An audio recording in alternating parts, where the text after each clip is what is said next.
Visage bien connu des téléspectateurs, Julie Tendrieux prête sa voix à Potager, Si on se met, un documentaire diffusé lundi 27 mars 2023 à 21h10 sur France 5. À cette occasion, l'animatrice a accordé une interview à Télé Loisirs.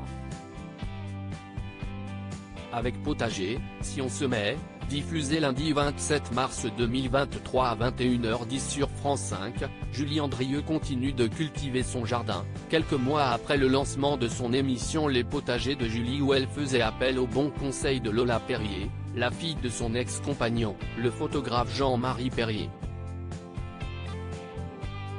L'animatrice prête sa voix à ce documentaire narrant le retour en grâce de nos jardins nourriciers. À cette occasion, Julie Tendrieux a accordé une interview à Télé Loisirs, où elle parle de jardinage bien sûr, mais aussi de sa vie de mère, elle qui a eu un garçon, Adrien, et une fille, Gaïa, avec le chirurgien Stéphane Delajoux. Quel est le point de départ de l'émission? Elle est née du travail sur les potagers de Julie. On s'est aperçu en creusant la question qu'au-delà du phénomène de société autour des jardins potagers, il y avait surtout un ancrage historique très fort et que l'on pouvait raconter notre rapport à la nature à travers cette grille de lecture. C'était complètement logique au regard de notre travail sur le sujet. L'approche est moins pratique, plus historique et culturelle, mais vraiment complémentaire. Mes enfants sont ma priorité. Vous avez d'ailleurs créé votre propre jardin potager, n'est-ce pas? C'est vrai, mais il n'est pas très grand.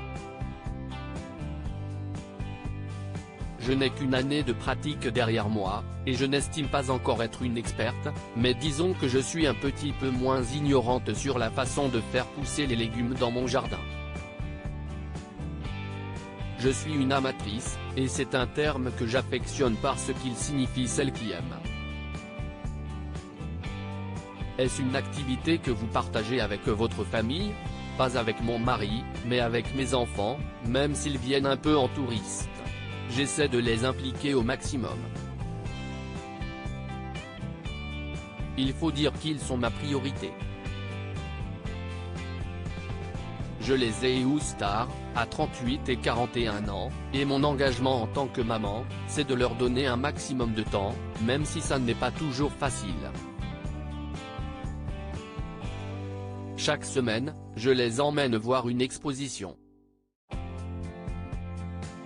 Nous allons aussi au restaurant et au cinéma.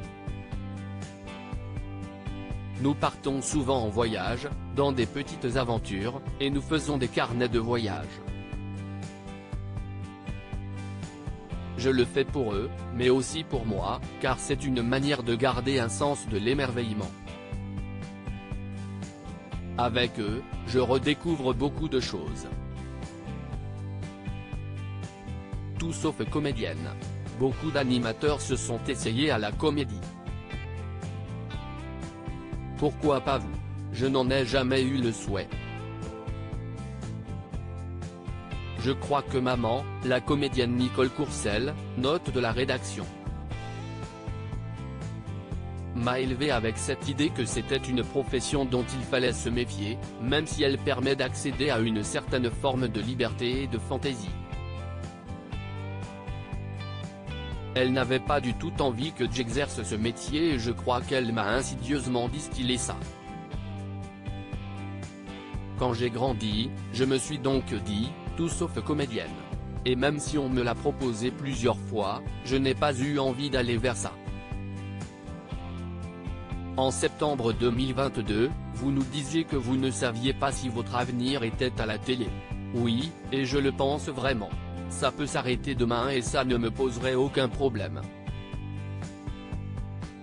Pour l'instant, les choses se passent bien, mais si l'on me propose quelque chose de différent et de cohérent en même temps, je pourrais décider d'aller vivre autre chose, voire de quitter la France. Je suis disponible à l'aventure et je pourrais tout à fait vivre sans télé.